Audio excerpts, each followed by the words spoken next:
दोस्तों, दिल्ली के जंतर मंतर पर आज ऐतिहासिक दृश्य थे।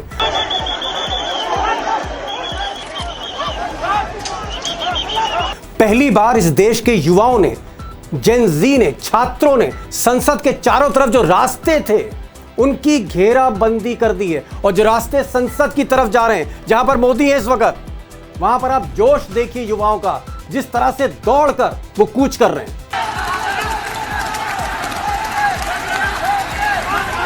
और इन्हीं रास्तों पर कई जगह पुलिस और छात्रों के बीच, पुलिस और युवाओं के बीच सीधे सीधे टकराव होते देखा गया। मैं यहां पर सिर्फ इतना कहना चाहूंगा कि अगर बल प्रयोग किया और पुलिस ने हद लांघी तो स्थिति वाकई आउट ऑफ कंट्रोल चली जाएगी, चाहे वो अमित शाह हो या फिर मोदी हो। और आज सुबह जब पुलिस की तरफ से रिपोर्ट गई अमित शाह के गृह मंत्रालय को, तो आप कह सकते हैं कि मोदी हो, शाह हो, उनके मंत्री हो, होम सेक्रेटरी हो, पुलिस कमिश्नर हो, हाथ पैर सबके फूल रहे हैं।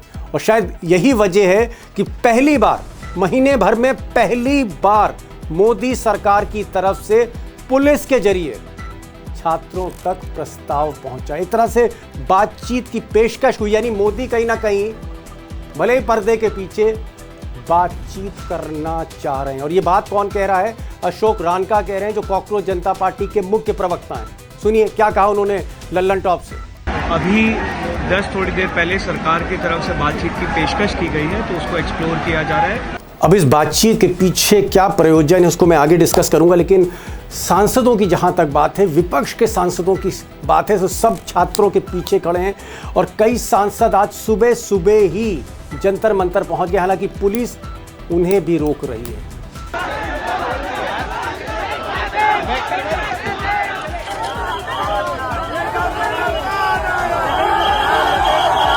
अब दोस्तों, नया मूवमेंट है, पहला मूवमेंट हो रहा है इस देश में जेन ज़ी का, यानी 14-15 साल से बच्चों से लेकर 29-30 साल के युवाओं का ये पहला आंदोलन है मोदी सरकार में। पहला टकराव आप कह सकते हैं सड़कों पर है। और मैंने पहले भी आपसे कहा है कि ये आंदोलन सिर्फ जंतर मंतर में नहीं है, मुंबई है, नागपुर है, बेंगलोर है, हैदराबाद है, देश के कई शहरों में एक साथ आंदोलन हो रहा है। तो थोड़ा सा कंफ्यूजन भी है।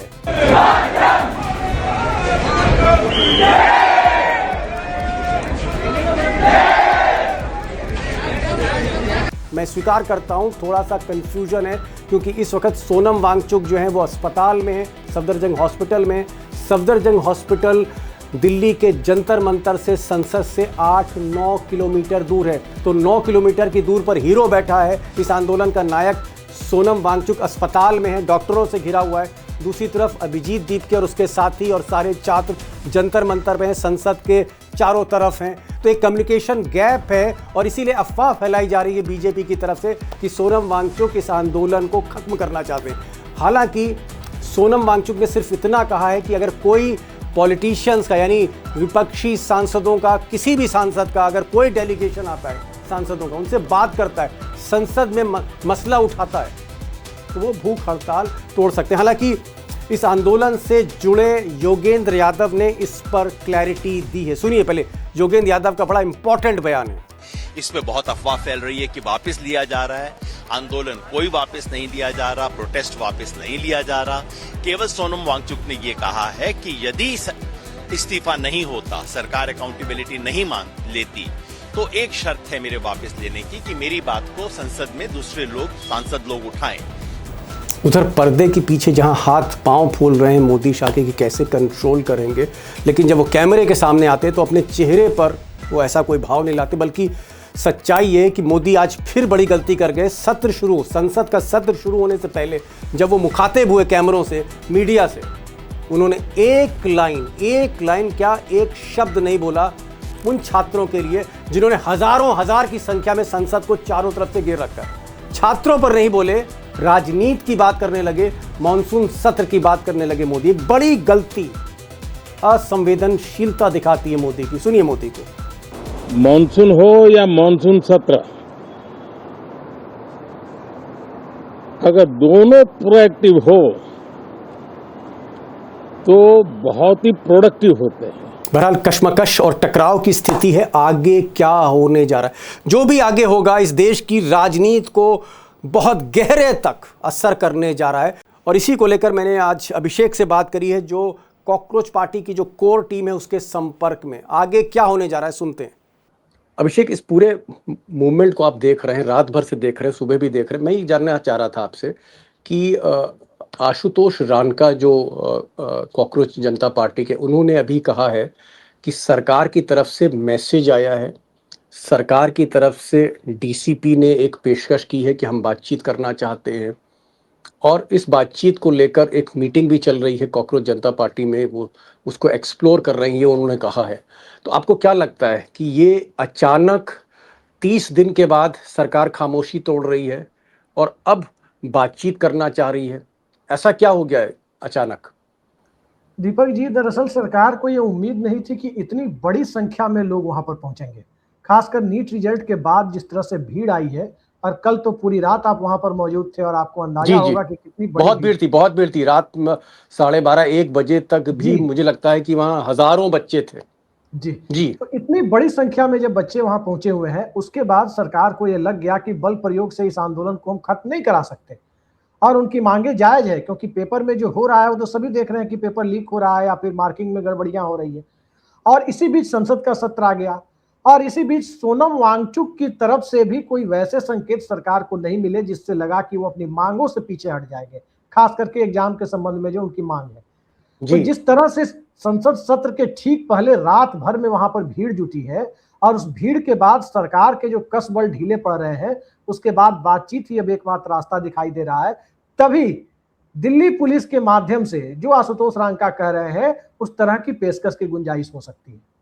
तो क्या आपको लगता है कि पुलिस इस वक्त एक तरह से टोह ले रही है कि क्या ये बच्चे बातचीत करने को तैयार हैं, नहीं तैयार है? और अगर ये बच्चे हामी भरते हैं, तब आपको लगता है कि प्राइम मिनिस्टर ऑफिस की तरफ से कोई प्रतिनिधिमंडल मिलेगा, या अमित शाह की कोई टीम मिलेगी, या फिर एजुकेशन डिपार्टमेंट से कुछ अफसर मिलेंगे? आपको क्या लग रहा है इस वक्त, क्या होगा आगे? दीपक जी, बातचीत व्यक्तियों से तो हो सकती है, व्यक्ति से हो सकती है, मुद्दों के साथ बातचीत तो नहीं हो सकती है। जो उनके मुद्दे हैं, उन मुद्दों के समाधान के लिए स्वाभाविक है कि सरकार से कोई बहुत ऊपर का व्यक्ति बात करने आएगा, जिसके हाथ में कुछ अथॉरिटी हो। उस तरह का व्यक्ति बात करने आएगा और समाधान की गुंजाइश निकलने की का रास्ता उसे दिखाई देगा, खासकर आंदोलनरत छात्रों को। तब जाकर के बातचीत का कोई रास्ता मुझे लगता है कि निकल जाए। और वैसे भी आंदोलन में संवाद का रास्ता तो हमेशा खुला रहता है, लेकिन मुद्दों को दबाकर कहीं संवाद ना आज तक हुआ है और न होने की गुंजाइश दिख रही है। अभिषेक, रात से जब मैं वहां था और आज सुबह भी जब मैं देख रहा हूँ, थोड़ा कंफ्यूजन है। कंफ्यूजन इसलिए है कि अभिजीत दीप के कुछ कह रहे हैं और सोनम वांगचुक की तरफ से कुछ और बात आ रही है कि साहब, अगर कोई नेताओं का प्रतिनिधिमंडल, कोई रिप्रेजेंटेटिव्स आते हैं, एमपीज वगैरह आते हैं, इस मामले को संसद में उठाया जाता है, सरकार हमसे बात नहीं करती, तो हम ये अनशन जो है, भूख हड़ताल तोड़ भी सकते हैं, खत्म कर सकते हैं इसको। और उधर अभिजीत कह रहे हैं कि मार्च जारी रहेगी। क्या आपको लगता है कि क्योंकि सोनम जो है वो 8-9 किलोमीटर दूर अस्पताल में है, ये जंतर मंतर पे बच्चे बैठे हुए हैं, कुछ कम्युनिकेशन लग रहा है, या आपको लगता है कि वहाँ योगेंद्र यादव या कुछ और सीनियर लोग हैं, स्थिति को संभाल लेंगे? देखिए दीपक जी, जो आमरण अनशन का उद्देश्य होता है आमतौर पर कि मुद्दे को मोमेंटम गेन कराना, उसे गति देना, वो कल की भीड़, और आप तो प्रत्यक्षदर्शी हैं, देख रहे हैं कि उस भीड़ को देखकर सबको पता लग गया है कि अब ये आंदोलन जोर पकड़ चुका है। लिहाजा अगर सोनम वांगचुक इस अनशन की प्रक्रिया को बदल दें और रिले पर आ जाएं या धरने पर पहुंच जाएं सीधे सीधे, मतलब अनशन को खत्म करते हुए, तब भी आंदोलन अब उसी गति से जारी रहेगा। इसमें कहीं कोई बदलाव होने की गुंजाइश नहीं है। लिहाजा सोनम वांगचुक जो कह रहे हैं, अभिजीत दीप जो कह रहे हैं, कहने के तरीके में थोड़ा अंतर जरूर हो सकता है, लेकिन मुद्दे के आधार पर मुझे नहीं लगता कि कोई असहमति की गुंजाइश है। और अब असली खेल आज संसद में दिखाई देगा कि संसद में विपक्ष कितने कोऑर्डिनेटेड तरीके से इस मुद्दे को लेकर सरकार को घेरने में कामयाब होता है, क्योंकि सरकार ऑलरेडी घिरी हुई है सड़क पर। अभिषेक, एक और चीज मैं आखिरी सवाल आपसे पूछना चाहूंगा कि इस वक्त मैं देख रहा हूं कि जंतर मंतर के चारों तरफ जो मेट्रो स्टेशंस हैं या बस स्टॉप्स हैं, उनको तो बंद कर दिया गया है, लेकिन 3-4 किलोमीटर दूर जो मेट्रो स्टेशंस हैं या बस स्टॉप्स हैं, वहां से छात्र उतर रहे हैं, सड़कों पे दौड़ रहे हैं और जत्थे के जत्थे आ रहे हैं। मतलब इस वक्त आप ये नहीं कह सकते कि कितनी भीड़ है, 20,000 है, 25,000 है, 10,000 वो अब नहीं है, भीड़ ही भीड़ है इस वक्त छात्रों की। क्या ऐसे में अगर बल प्रयोग होता है, कुछ छात्र जैसे बैरिकेड हटा रहे हैं, अगर पुलिस बल प्रयोग करती है, आंसू गैस का इस्तेमाल करती है, वाटर कैनन का इस्तेमाल करती है, तो बहुत बड़ी गलती अमित शाह कर जाएंगे, ब्लंडर कर जाएंगे। मोदी के लिए सबसे बड़ी गलती साबित हो गई है। अब बात करना चाहिए। दीपक जी जी, छात्रों के आंदोलन पर कहीं भी लाठी चलाना किसी भी सरकार के लिए हमेशा से घातक सिद्ध हुआ है।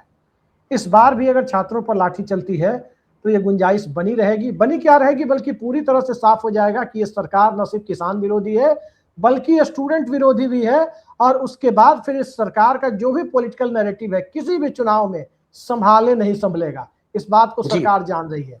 तो कैसे इस आंदोलन को ठंडा किया जाए, बातचीत ही अब एकमात्र रास्ता दिखाई दे रहा है। और बातचीत में अब चूंकि विपक्ष भी एक महत्वपूर्ण भूमिका निभाने का अवसर उसके सामने आ गया है, क्योंकि पार्लियामेंट का सेशन शुरू हो गया है, तो संसद और सड़क के बीच का जो कोऑर्डिनेशन है उससे जी सरकार और ज्यादा डर गई। सड़कों पर छात्र हैं और विपक्ष जो है संसद का घेराव कर रहा है। बड़ी अजीबोगरीब स्थिति है। पहली बार 12 साल में प्रधान सेवक पर ऐसा प्रेशर युवाओं का, जेंसी का पहले नहीं आया। और इसीलिए सुबह मीटिंग हुई मोदी शाह की और ये डिसाइड हुआ कि कम से कम बल प्रयोग करें, क्योंकि भीड़ बढ़ रही है। और एक ही हल है जो अभिषेक कह रहे हैं कि अगर इसमें बातचीत हो, विपक्ष के साथ सरकार बैठे, कोई पैनल बने, किसी तरह का इनिशिएटिव लिया जाए सरकार की तरफ से, बातचीत ही हल है। लाठी चल गई अगर, तो फिर मोदी के हाथ से ये सारी सिचुएशन बाहर निकल सकती है, उल्टी गिनती शुरू हो सकती। बहुत ही आप कह सकते हैं नाजुक मोड़ पर सरकार खड़ी है, क्योंकि जो देश का युवा है वो सिर्फ और सिर्फ जंतर मंतर पर नहीं है। इस वक्त खबरें जो दोस्तों मेरे पास आ रही हैं, नागपुर में, मुंबई में, हैदराबाद में, बेंगलोर में, कई शहरों में, कई छोटे शहरों में भी ये आंदोलन इस वक्त एक साथ चल रहे हैं। देखना होगा, बहुत अद्भुत स्थिति है। और संसद को मैं पूरी तरह मॉनिटर करूंगा, क्योंकि ये कहीं ना कहीं जो फोकस है अब संसद पे शिफ्ट होगा और संसद तक ही मार्च है। बहुत बहुत शुक्रिया अभिषेक, आप आए। इस सिचुएशन को मैं देख रहा हूं दोस्तों, अपडेट हम आपको करते रहेंगे। शुक्रिया इस प्रोग्राम को देखने का। Thank you so much for joining Abhishek on this short notice. Thank you so much.